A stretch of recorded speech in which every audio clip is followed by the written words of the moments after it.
Are you looking to up your real estate investing game? Well, you're in the right place. Welcome to the Sub 2 Deals Show with your host, Sub 2 expert William Tingle.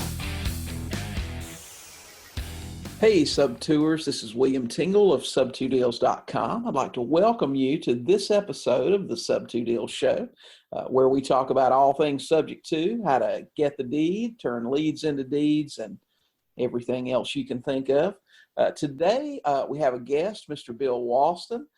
Bill's a friend of mine and an incredible investor. He does pretty much everything under the sun, a specialist in lease options, master lease options, and gets a few deeds himself. He's been an investor for over 30 years, but I'm not going to tell you all about him. I'm going to let him do that. So, Bill, welcome to the show. And hey, man, how you doing? Man, I am doing fantastic. How about you? I'm doing great, as you say, finer than frog hair. That's right.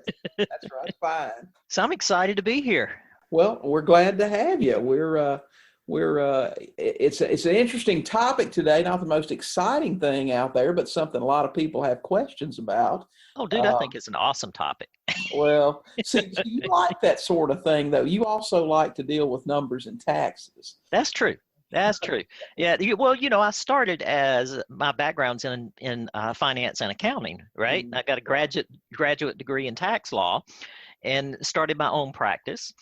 Had that for a few years, but man, most of my clients ended up being like realtors and real estate investors, and it did not take a long time for me to figure out the profit was on the other side of the desk. So I said bye-bye to my tax practice and just started investing 30 years ago, or over 30 years ago now. So. Exactly. Well, today, as you mentioned, today's topic is Dodd-Frank, what I like to call Dodd-Frankenstein. Yeah. Well, considering the two senators that drafted the bill, I can see why. Yeah. Dodd-Frank is actually a financing bill that was pushed through after the market crash in 2008, 2007. Yep. And it affects all of us as investors who do any kind of financing. And it does. Some would even say on lease options to some degree. Yeah, well, okay, that's kind of debatable. And by Dodd-Frank, I do assume that you're talking about the Dodd-Frank Wall Street Reform and Consumer Protection Act, right?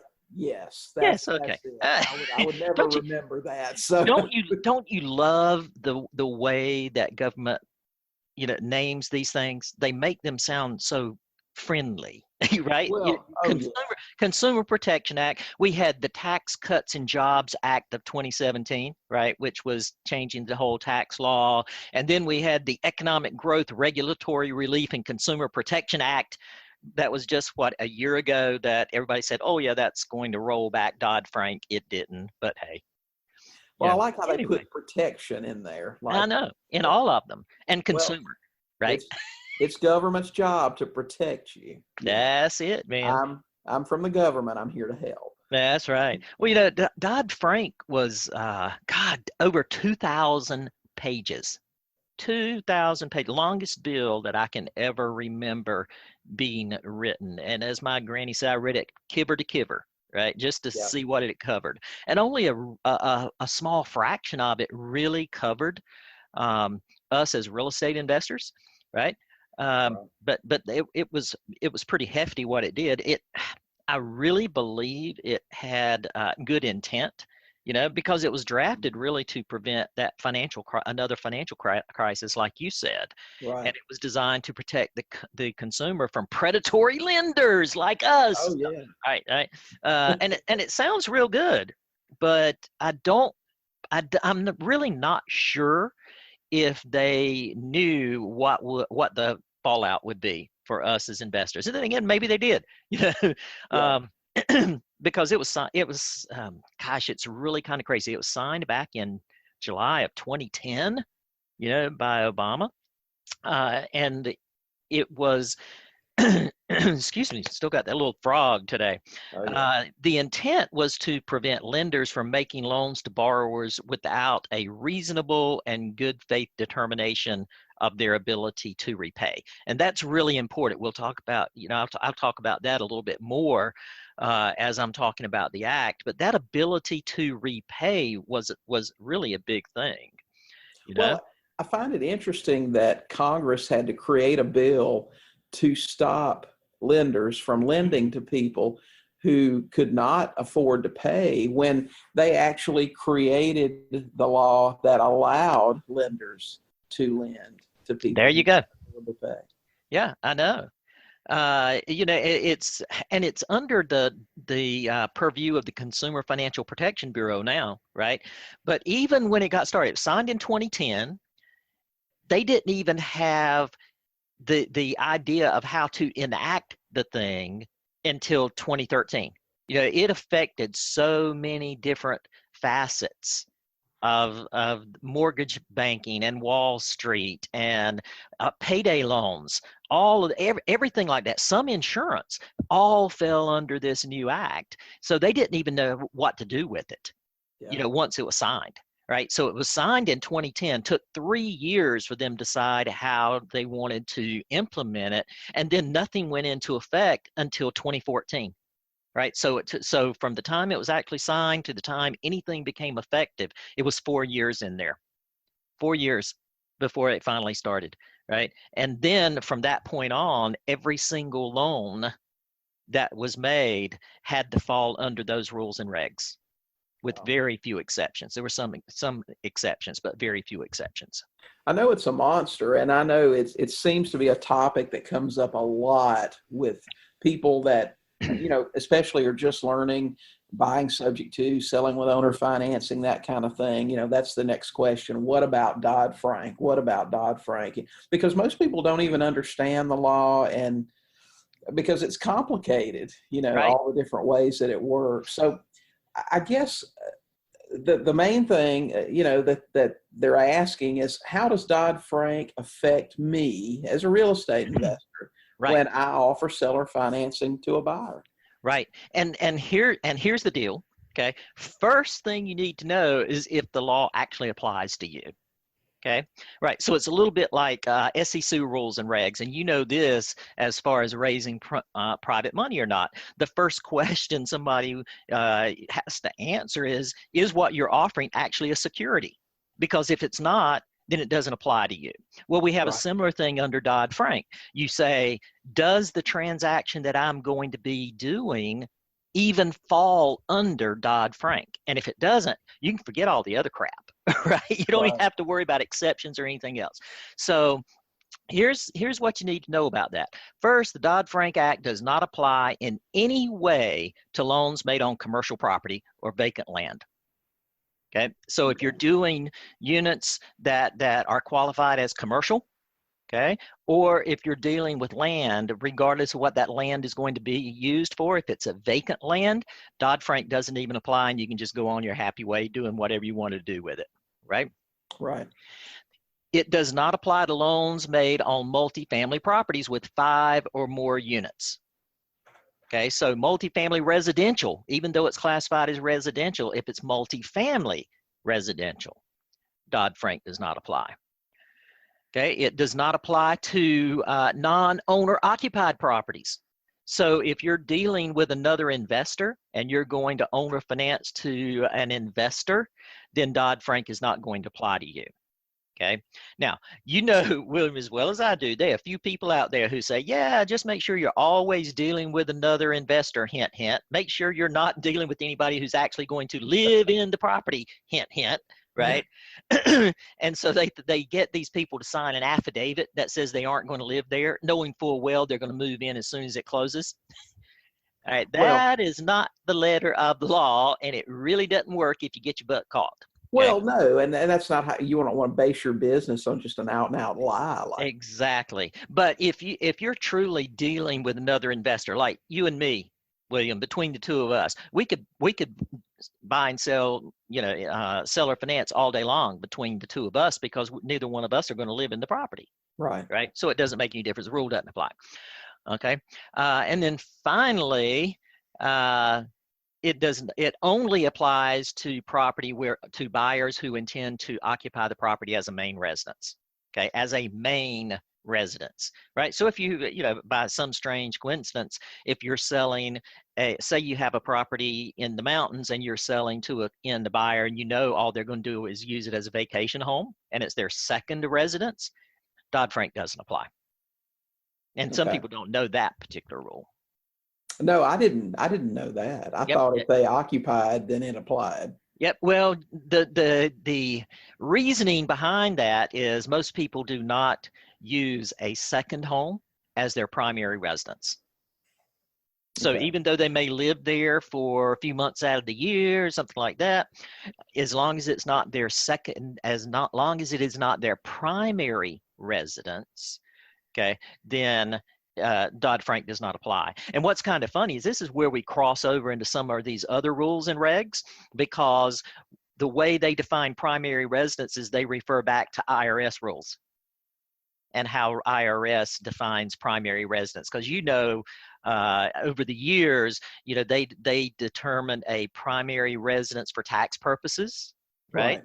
Then that's what Dodd-Frank actually refers back to when they're trying to determine whether someone's going to be using a property as their primary residence. Okay, but the big thing, as I said before, that they focus on is that ability to repay. Once you decide that, okay, I don't fit any of these that keep me out from under Dodd-Frank, right? It's not a commercial deal. I've decided that, hey, yes, I'm going to finance to an end user, someone that's actually going to move into the property. So therefore, Dodd-Frank does apply to my transaction. Okay. The big thing that they wanted to do was make sure that you consider the ability of that person to repay the loan. And what it specifically says is no creditor may make a residential mortgage loan. And notice they specify residential mortgage loan. No creditor may make a residential mortgage loan unless the creditor makes a reasonable and good faith determination based on verified and documented information that at the time the loan is consummated, the consumer has a reasonable ability to repay the loan according to its terms and all applicable taxes, insurance, including mortgage guarantee insurance, and assessments. Okay, isn't that crazy? So, and believe me, I had that written down, had to read it to you. I did not memorize the sucker. What they're saying is that it applies to any residential loan, okay, and that if you are lending, that's the creditor part. You're the lender, the creditor. All right, you have to look at that, and it's your responsibility. Know where they're shifting that responsibility to, not to the person that's buying the thing. You, as the financier, have to determine, yes, that person can repay me. And you have to document that. Notice it says verified and documented information that the person has a reasonable ability to repay the loan, and not just the loan. Some people think, oh, well, it's just the principal and the interest amount. No, you've got to make sure they can repay the principal, any interest that you put in there. If you're going to escrow taxes, you've got to make sure they can pay the taxes, any assessments, anything that is going to come to you as the lender on a monthly basis, you have to make sure they can pay it. Well, now you said earlier that they use IRS guidelines for establishing a principal residence. Right. Do they also list certain guidelines that they go along with to determine maybe a debt to income and that sort of thing that you? No, they don't use IRS guidelines for that because, frankly, IRS doesn't have any. That's well, not. No, but I mean, like, say in the case of, well, like now, FHA guidelines, you can allow 50%. If you can believe that.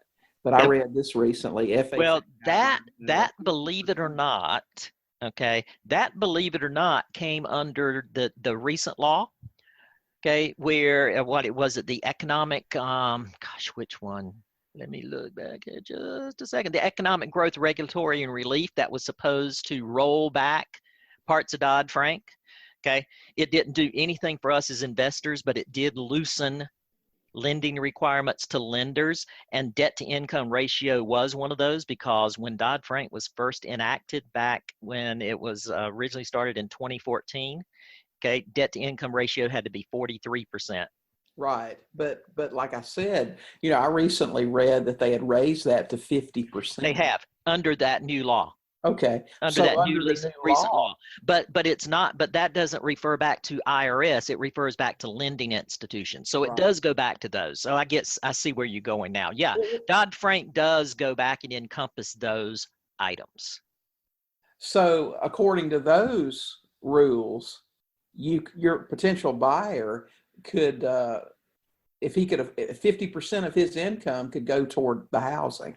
Well, it could, but one thing that's interesting, okay, because I think you said this was FHA, right? That's correct. Did you know Fannie, Freddie, and who's the other one? There were three. FHA, um, Fannie Mae, and Freddie Mac. Okay, did you know they are not covered under Dodd-Frank rules? I did not. They are not.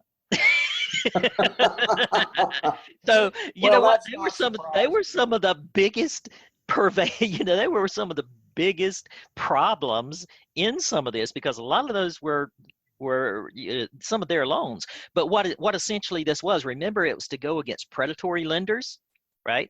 So it was those folks who did what were considered subprime loans. right. And Fannie and Freddie really didn't do subprime loans. If you But look I'm back just at it. talking about as far as a reference point for acceptable proof of Right, the ability. but they do not go back to Fannie, Freddie, and those, because they are completely exempt So if from you Dodd-Frank. found yourself, if you found yourself in court and you said, well, especially since this law really, there's not any case law that I know of yet to go back to with this thing. No one's been tagged with it as far as I know, and I've tried to I have find. heard that there are a few people who have been, but it hasn't been individual lenders. Hasn't been Okay. small guys like us. Right. It's been the big banks. But So, see, the thing is you cannot narrow down just debt to income ratio, because right. that's only one item of verification. But when you're trying to check things off a list, you want to say, well, we can go by this guideline as something we can follow, like the residence thing with the IRS. That's, just trying to make it simple. Just use these numbers and you'll be okay. That would be nice. They don't play that way. Yeah. Okay. In fact, they do not define what you have to do where it says verified and documented. They don't really define what that is. They give examples. Well, I guess if you keep it sort of arbitrary, then you can they give examples of what that documentation might include, but they do require that you verify debt to income ratio. That is one of the calculations that you absolutely have to have. Okay. And I would dare say, if you go up much above 43, yeah, I think you're asking for a little bit of trouble. Okay. Now, So as a personal lender, if it's 45, something like that, and then I see that they have other good credit items, right? And like on a good credit report, trying to think of some things. Good credit report, they can show that they have made payments on time for other items. They've got a good job. You've looked at their W-2s. You've looked at their tax returns. I might go up a little bit on the debt to income ratio, but I kid you not, when it first came out, they were strict on that 43%. And if you had anyone and you lent them money and their debt to income ratio was above 43%, you were already in a gray area. Well, and the reason I ask this is because doing owner financing yourself, a lot of the people that come to you because they are self-employed. They have, Didn't matter, man. Yeah. To them, it did not matter. All right. But this was only one of the things. But the key and the point I guess I'm trying to make now is that you have to show that you have considered their ability to repay. Right. And we'll talk about some of those considerations a little bit later and what you might be able to do about it when we talk about some exemptions right. to Dodd-Frank. But the key is Your responsibility as the lender is to consider their ability to repay. Right. Okay. Well, And that was really the biggie that they looked for. And and the key is that if, someone was going to lose their house, for instance, if that person could prove that the lender did not consider their ability to repay, okay, that lender is in deep doo-doo. All right, that's all I can say about it. well, yeah, and So, you know this as well as I do. I mean, as an investor, we don't want to put somebody in the house that can't afford to pay for. right. So, essentially Dodd-Frank, the imposition that it made onto us as investors and the parts of Dodd-Frank that really applied to us was the big thing about ability to repay. Every lender was required to consider at least 8 factors against reasonable underwriting guidelines. I don't even remember what the 8 are now, but it was like debt to income ratio, other debt that they had, alimony, and other types of payments that they had to pay. And there are 8 of those things that you had to consider. All right. And, this has been like 4 years. And since as I will tell you a little bit later as we go along, I don't worry too much about Dodd-Frank. I'm not really up on what all 8 of those are. Just know that they're there. Another thing that it required was that lenders had to wait at least 120 days before they could start foreclosure. Did you know that? Oh, Somebody wow. has to be behind 120 days, right? They've got to be Right. behind 4 months before you can even start the foreclosure process. And you know how long foreclosure takes from start to finish in a lot of places, right? Oh, yeah. Well, that's what I Right? was just saying. According to Right. Dodd-Frank, they have to be 4 months behind in They Georgia. have to be 4 months behind before you can even start Yeah. foreclosure. And for some investors, that would just kind of like kill us, And do you remember the SAFE Act? Oh, yeah. All right. So what happened with Dodd-Frank is Dodd-Frank came in and incorporated the SAFE Act. And I think the SAFE Act came out like only a couple of years before Dodd-Frank was That's enacted, right. and it was all pulled in together. All Yeah. right. And that's the one that really started the residential mortgage loan originators, that the requirement, which we'll talk about. I just had a question the other day. It was really kind of funny. Somebody sent me an email and said, hey, Texas says that you can do 5 deals before you have to have a mortgage loan originator, and Dodd-Frank says you can only do 3. Here in Texas, which one rules? And I'm thinking, dude, okay, since Dodd-Frank, one thing Dodd-Frank has incorporated the SAFE Act, so it's kind of rolled it in. But even if it hadn't, which one do you think it would be? It would be Dodd-Frank, because government's going to trump state law. Yeah. Right. So, you can, I much worry more about the federal government coming after me than the state in some instances. And this is one of them. Yeah. Okay. So it did combine with that. It eliminated balloon payments. You can't have balloons in your notes anymore. And we as investors love those things, right? We would always do amortized over 30 balloon in 5. Mm-hmm. Dodd-Frank says you can't do that. And those just a few of the items that Dodd-Frank and how Dodd-Frank affects us as investors. Wow. Okay. Well, I learned some things there. I guess if I worried too much about Dodd-Frank, I might be scared now. Well, see, that's the nice thing is some of us, if we know what we're doing, we really don't care what Dodd-Frank says. That's not the point. Well, let me ask you this. Now we've got all the rules and the stuff we can't do. If as an investor you break the law or you violate the law, what's the penalty? Well, okay. First, again, let me say it's a moot point unless you get taken to court. Okay. Honestly. All right. But as investors, a lot of times you could end up in court faster on a loan sometimes than you may on a lease option type deal or something like that, especially if you had to take the property back, because you'd have to foreclose. And we already talked a little bit about foreclosure.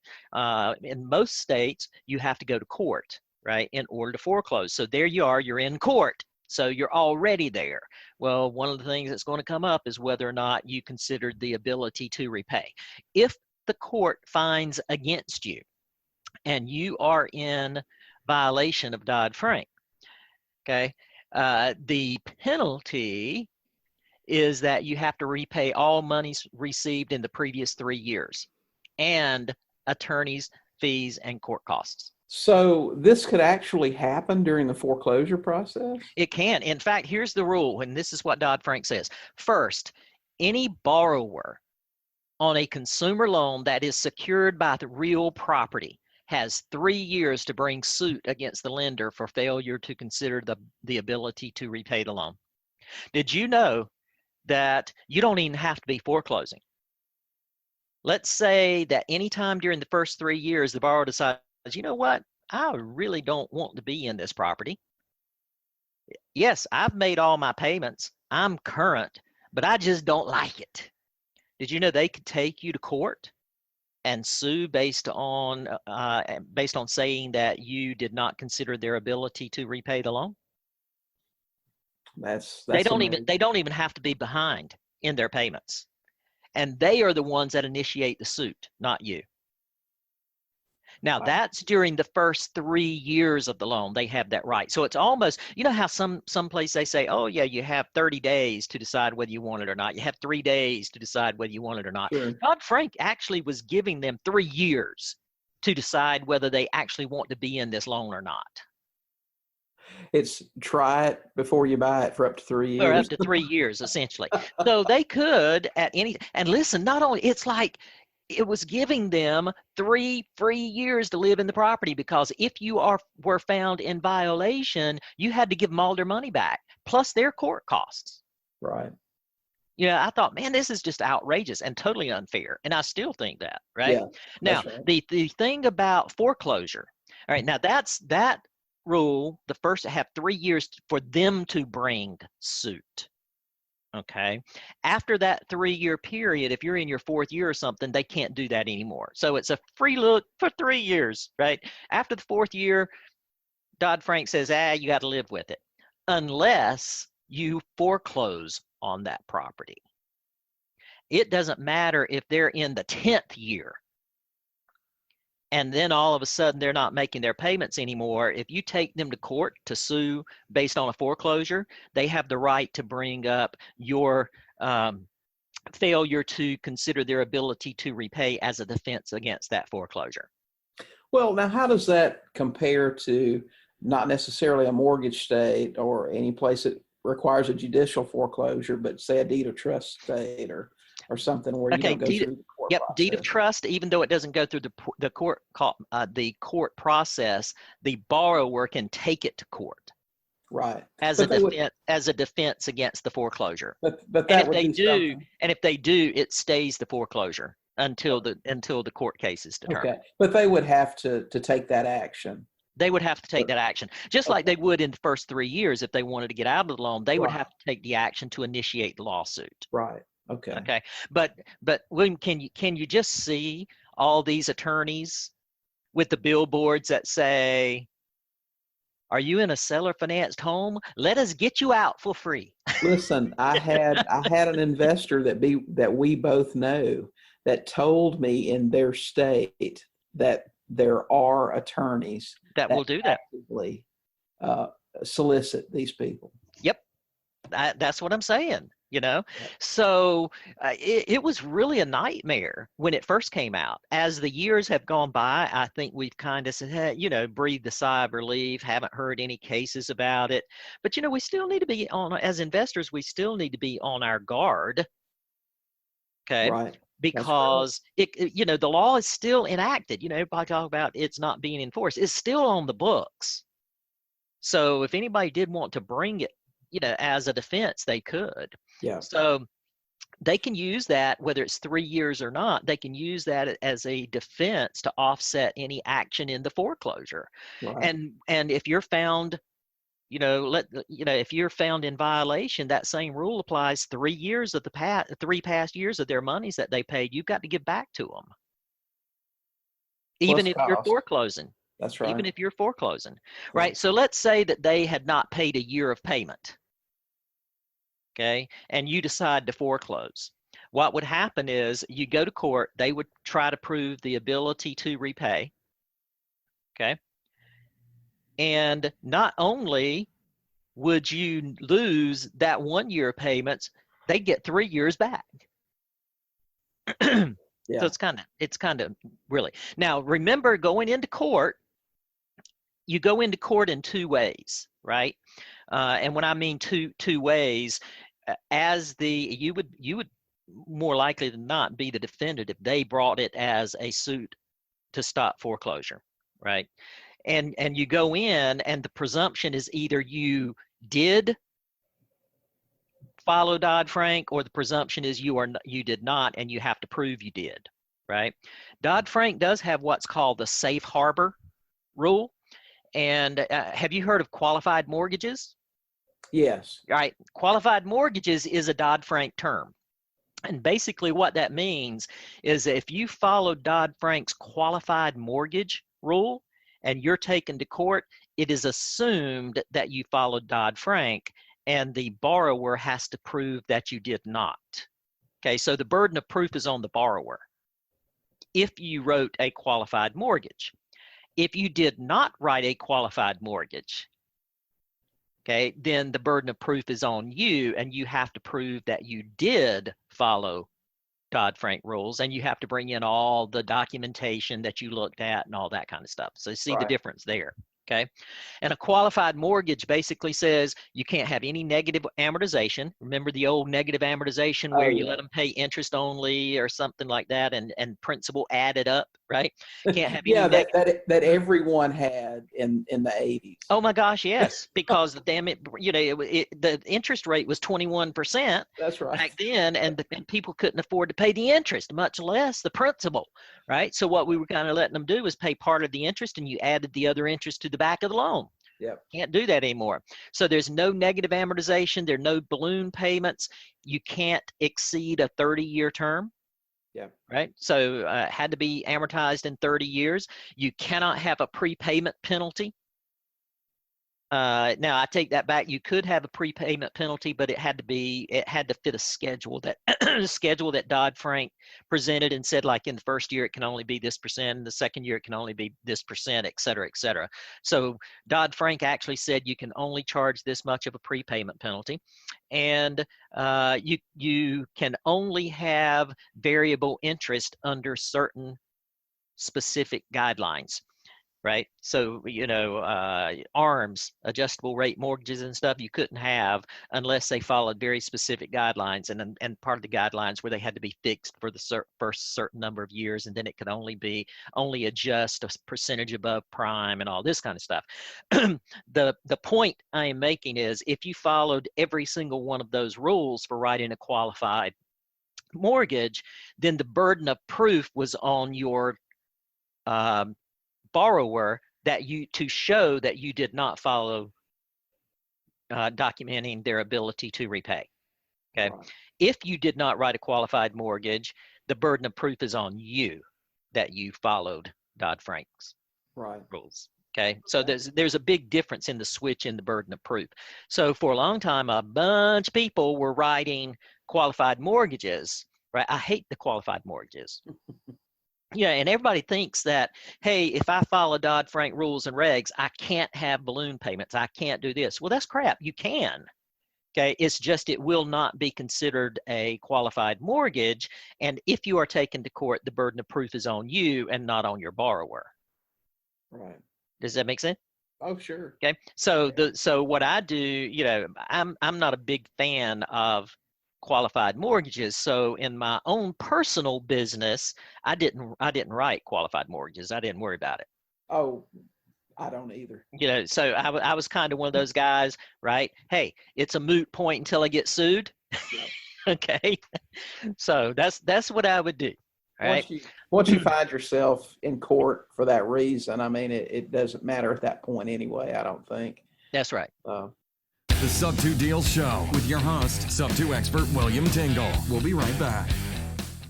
Have you ever had a seller give you a house? It's a pretty awesome experience. If a seller wanted to give you a house today, would you know what needed to be done to make the deal happen? Would you like to learn how? The Ultimate Sub-2 Guidebook will show you exactly what you need to get those deeds and sell those houses with seller financing. Join the thousands of other investors across the country who learned how to get the deed with the Ultimate Sub-2 Guidebook. Get the Ultimate Sub-2 Guidebook today at sub2deals.com. Back to the show, the Sub-2 Deals Show, with your host, Sub-2 expert William Tingle.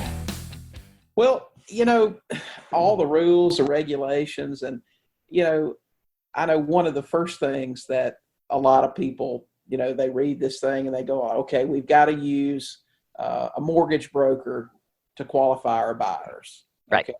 And that may be the simplest thing anyway.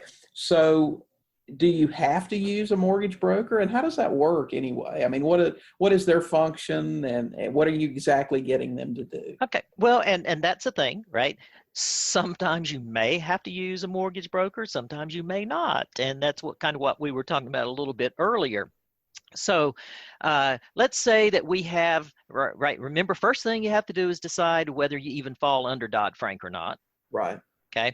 Then if you do, you got to find out which rules and regs you have to follow. So even though all loans made to borrowers who intend to occupy property as their primary residence are subject to Dodd-Frank, there's good news that there are two exclusions from the requirements. All right. So Okay. under Dodd-Frank, we have both exemptions and exclusions. Exemptions mean the entire act is exempt, right? Like for commercial property, blah, blah, blah, all those that I named earlier, where Dodd-Frank does not even apply, those are exemptions. All right. Then there are a couple of exclusions. The first one is called the One Property Exclusion. Have you heard that one? Sure. One property a year, right? And Yep. it's a freebie, which pretty much, and it pretty much is a freebie, because it says, hey, I can do things the old way. I can write any type of loan that I want to write and get away with it. One a year. And that exclusion is worded this way, says the one property exclusion in which a natural person, estate, or trust provides seller financing for only one property in a 12-month period. All right, it's not a calendar year. It's a rolling year. It's in a 12-month period. So if you do a one exclusion, they look back and see if you've done one in the previous 12 months, one a year. They will allow balloons. They say you do not even have to worry about the ability to repay. Doesn't make any difference. The only thing that it has to do is on your note, the rate has to be fixed for the first 5 years, and then it can adjust only 2 points per year. Okay. Okay. Other than that, you got a freebie. Okay. The second exclusion is the three property exclusion. So so I'm sure you've heard, oh yeah, as long as you don't do over three, you don't have to have a mortgage loan originator. And this second rule second exclusion is what it picks up, says the three property exclusion is one in which any type of seller, okay, not just a person, an estate, or a trust, but any type of seller. So here's where your LLCs and stuff like that come in. During a 12-month period. The exception, though, the difference is you still cannot have balloon payments, and you still have to show the proof of the borrower's ability to repay. Okay, so basically what it says is that, all right, if you do three or fewer, okay, you don't have to have a mortgage loan originator, but you still have to follow all the other rules. And if you're only doing the one and you're a natural person, an estate, or a trust, and you only do one, then you don't have to follow any of the rules, basically. So that's where that rule comes in. Now, just a little heads up and a little food for thought. Okay, notice the exclusion that lets you have the freebies every year. You notice I said it had to be an individual, an estate, or a trust. Correct. Right? Need I say more? Oh, not to me. And a natural person, an estate, or a trust. Because in a trust, William, who owns the property? The trust. The trust or the trustee. Your trustee, yeah. Not the beneficiary. That's right. Okay. Just saying. Just saying. Well, Okay. And I think that's- your crew, probably your listeners, and maybe some of mine will pick up on that. oh yeah, All right. I agree. Okay. Now, one thing that that is important to notice, all right, in order to qualify for either of those exclusions, you had to have owned the property that secured the note. Okay. You could not be the middleman or anything like that. If you're going to do it and you're going to do seller financing, and usually this doesn't make any difference, right? But there are some exceptions where we try to be in the middle and we, kind of put the seller in there and take an assignment fee and stuff like that. Okay, that doesn't always work. You have to have been the owner of the property for the exclusion to have to apply to you. And this is really, really important because there are some private lenders out there, right? This, I think, applies more to private lenders. There is no exclusion for you to be exempt from any of the Dodd-Frank rules and regs. So if you are a private lender and you are loaning money to someone and they are going to live in the property, okay, you have to meet all the rules and regs of Dodd-Frank just like an institution did. So my advice to private lenders was don't ever, ever, ever lend to anyone who's going to live in the property. Well, I know we lend, but we only lend to investors Right. that are doing rehabs and and remember when we talked about the fact that investor to investor, right. Dodd-Frank is exempt, Yeah. right? Or Dodd-Frank does not apply. That's true of private lenders as well. But I ran into a few private lenders who, in the goodness of their heart, right? And they checked it out pretty much, but I don't think they always followed Dodd-Frank rules and regs. If the person is going to live in the property and you're a private lender on that note, Dodd-Frank applies to you and there are no exemptions or exclusions. Right. Okay. Okay. So fun so far. Don't you love Dodd-Frank? Listen, it's Dodd-Frankenstein, man. That's right. It's it is just it's a horrible thing. Yeah, it was not a pretty thing. Yeah. Right? It was not a pretty thing, and it hit investors hard. And here's the thing, and this I get on my soapbox about some of this stuff. You hear all the time, well, how do I get around Dodd-Frank? How do I get around Dodd-Frank? How to get around Dodd-Frank? Sounds like how do I get around the due on sale clause? Right. Right? The problem is you cannot get around it, usually. Okay? Right. You cannot get around it. So what you need to do is understand how it affects you and then understand how to fit within the rules and regs. I just gave you 2 exclusions, right? Right. So you don't have to get around Dodd-Frank in order to, in order not to have to fall under the rules and regs. There are exclusions that would apply to you. You need to learn how to use the exclusions. Don't worry about how to get around the rules and regs. That's right. Just operate within the rules. Operate within it. Okay. Yeah. Just operate within it. Yeah. And there are ways to do that. And fortunately for some of you guys, you have people who, like me, who actually enjoy this stuff and will read all of it so you don't have to. So, I preach the benefits of using a trust all the time for a lot of reasons. And I just think this might be one more. Oh, yeah. I totally agree with you.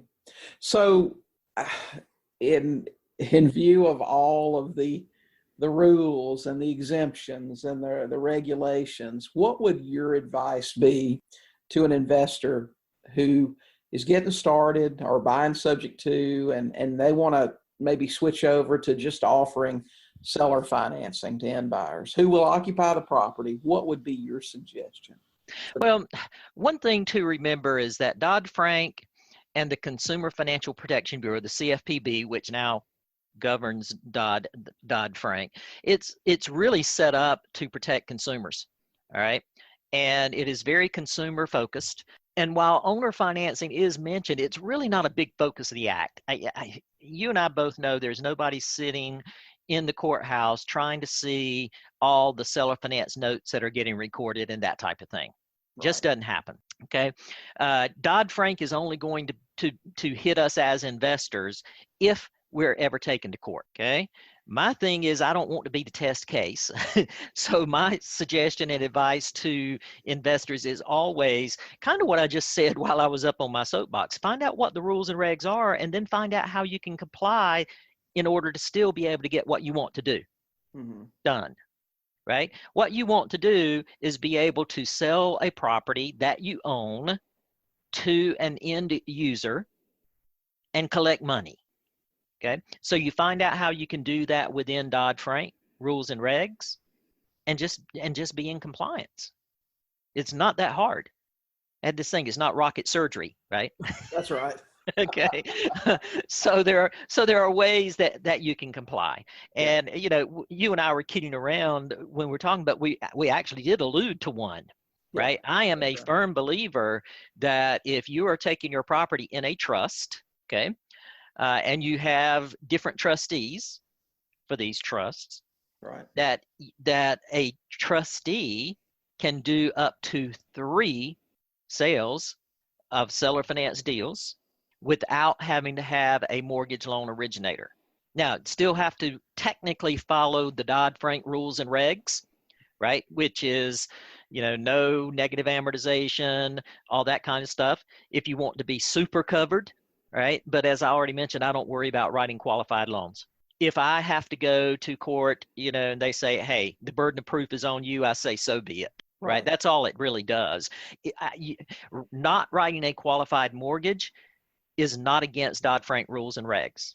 That's the thing about it. Everybody thinks, oh, I have to do this. I have to write my mortgage this way. Well, you don't. What the safe harbor rule says is if you want the burden of proof to be on the borrower, this is how you have to write the loan. Yeah. Okay. It doesn't say that's the way you have to do it. It says that's the way you have to do it if you want it to be a qualified loan. If you don't care about writing non-qualified loans, and I don't, right, then you write them however you want to. And then part of it too will go back to your tolerance for, you know, for risk. I mean, you know, this thing has been fully operational since 2014. Correct. Here we are 5 years later. You've been in the business a long time. I've been in the business a long time. We don't know any investor who's had an issue with this.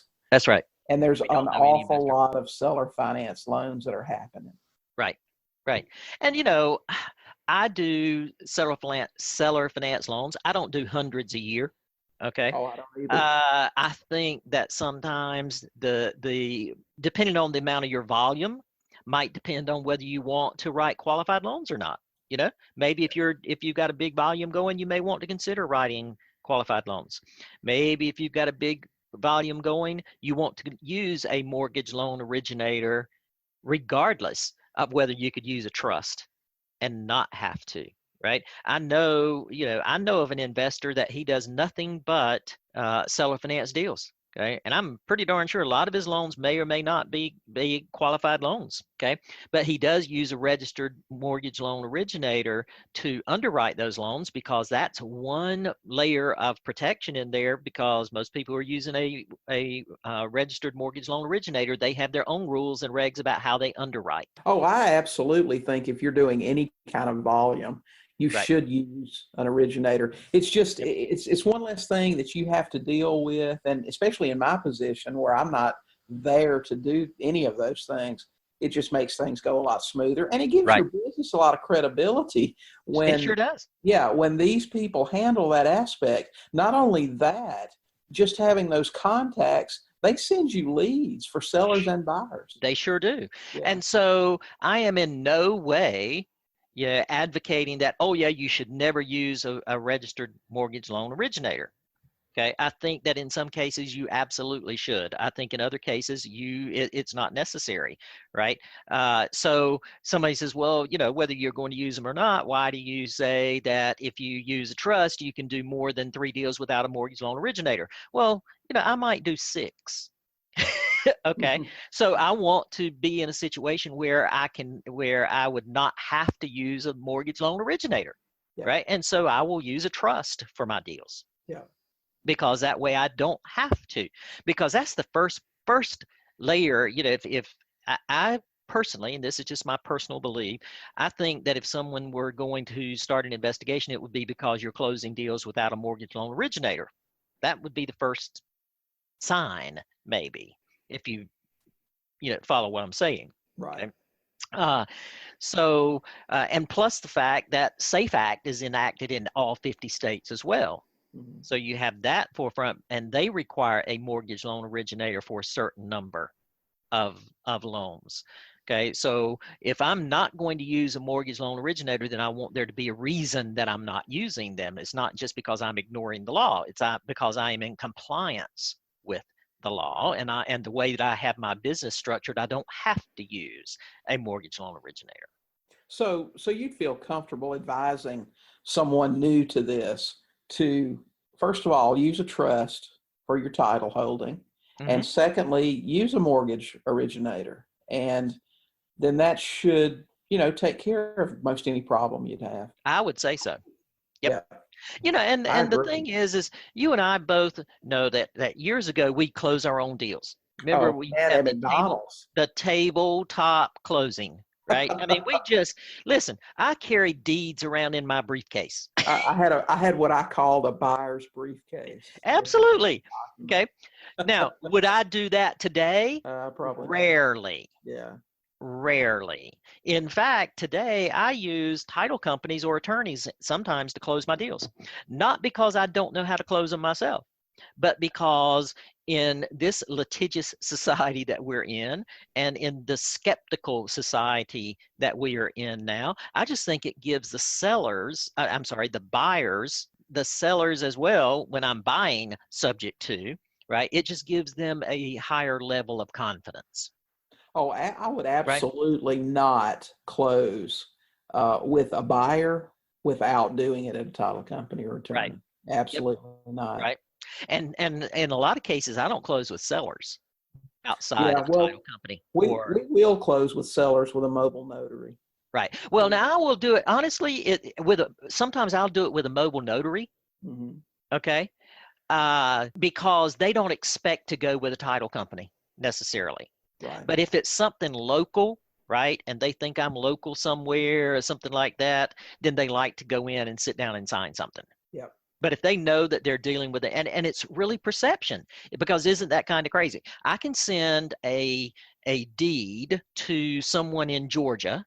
I live in Tennessee. I can send a deed to someone in Georgia, right, and have a mobile notary go by and have them notarize the signature and stuff, and those people think nothing of it. Okay, but if I lived down in Georgia in the same town they were in, they'd want to know why I wasn't using a local title company. It's a matter of perception in a lot of cases. I agree. Well, Bill, I'll tell you, this was very enlightening. I learned some things I didn't know about Dodd-Frank, so I'm glad. We used to call these more than you ever wanted to know. That's right. I tell you, I'm thankful that I'm one of the people who knows how to operate without having to worry too much about it. I can't imagine having to comply with all of these different things. It would be a burden. Well, you and I've talked about this before. It's a nightmare to newbies. Yeah. Because they don't know which way to go in a lot of cases. Right? They hear, oh, you've got to use a mortgage loan originator. Oh, you've got to use a title company. Oh, you've got to do such and such. All right.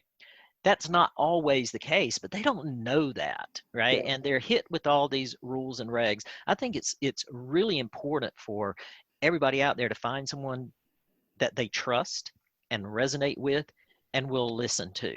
Because if you ask this same question in a Facebook group, you'll get hundreds of comments, and I take a look at some of those answers and I think, oh, no, you did not just say that. Oh, and not only that, the flaming. If you don't agree with so-and-so, oh, that's not the way, you're going to go to jail. And I mean, there's just, you can't get advice on things like this in a Facebook group. You got to follow people, and you got to find people that you trust, and you know that they've done a little bit of research and know what they're talking about. Yeah, and that they're actually doing it, not just talking about it. Oh, absolutely. So that's, there are a lot of talkers. But speaking of that, Bill, I know that you actually teach and you cover these things. How about telling everybody how they can get in touch with you if they want to learn more about what we've talked about today, or any of the other things that you teach on creative finance, lease options, and so on? Oh, sure. Yeah. If anybody would like to chat with me personally about particularly how Dodd-Frank Act is affecting your real estate business, or have questions, about entity structure, things like that, which I deal with quite a bit, they can feel free to shoot me an email to bill@billwalston.com. And follow me on Facebook. I'm very, very visible there, and I like getting questions and comments, and I usually respond to them pretty quickly. So hit me up on Facebook, and if it's something that we can't cover there, we'll take it to the phone and chat it up if you have any questions. Wonderful. Well, Bill, thanks so much for coming on today and helping us out with figuring out Dodd-Frank. I know it's a really complicated thing, and a lot of new investors and hey, some investors that have been doing it for a while don't completely understand it. And what you need to know is that it's not something that has to stop your business. You just need to understand how it works and learn how to operate the way you want to operate within the rules. Within the rules and regs. That's right. Exactly. Know them and operate within them, and you're going to be just fine. So appreciate everybody listening today. Thanks to Bill for coming and sharing his expertise with us on Dodd-Frank. Get out there and buy some houses. Thanks so much for listening to this episode of the Sub 2 Deals Show with William Tingle. If you enjoyed today's episode, please leave a review and subscribe. And for more great content and to stay up to date, visit sub2deals.com and on Facebook at Sub 2 Deals. We'll catch you next time.